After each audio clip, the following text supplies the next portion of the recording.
Well, the first memory I have of going to the library and getting my library card, which was now 39 years ago, got my very first library card. It was the first thing that I had with my name on it, and it meant I could take stuff from the library. And I've had a library card ever since, and I have one on me right now. Okay, and which library is it? The New York Public Library. It was both the library and my father, who had tons of books in the house, but most of his books were on clinical chemistry and toxicology. So for me, I had to get my books from the library, and yeah, I loved it. I loved going there. It was an experience where you could go in and find what you love and take it home with you. My daughter and I try to go to the library often. I have her library card here somewhere too, but and she loves that experience.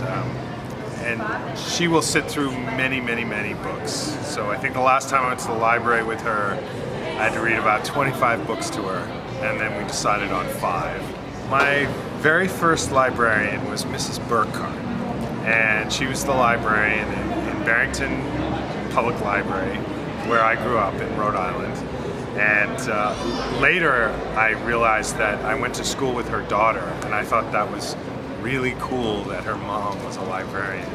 And so she was kind of a celebrity in our class. I do research in the library, and the New York Public Library has a gigantic picture collection, which is phenomenal. And so you can go in there and look up a subject. Say you want pictures of Irish setters running. You will find a whole folder of pictures of Irish setters running. And so as an illustrator, it's great to be able to have access to that kind of thing, which is not the same kind of stuff you'll find on the internet. Although they're putting it all on the internet, which is great if I ever leave New York. Well, I think it's extremely important to preserve the libraries because they provide a place where kids can, and adults, but I'm more focused on the children and getting them books in their hands. And so that's the first place that they can go and get books in their hands for free. And that's such an important thing. It's like more important than a passport or a driver's license or anything like that, because you can take that card and you can go places and in your mind. I can only hope to have a banned book someday. Really? I think banned books explore ideas that make people, they move people. And they move people, some people in the right way, and they move some people in the wrong way.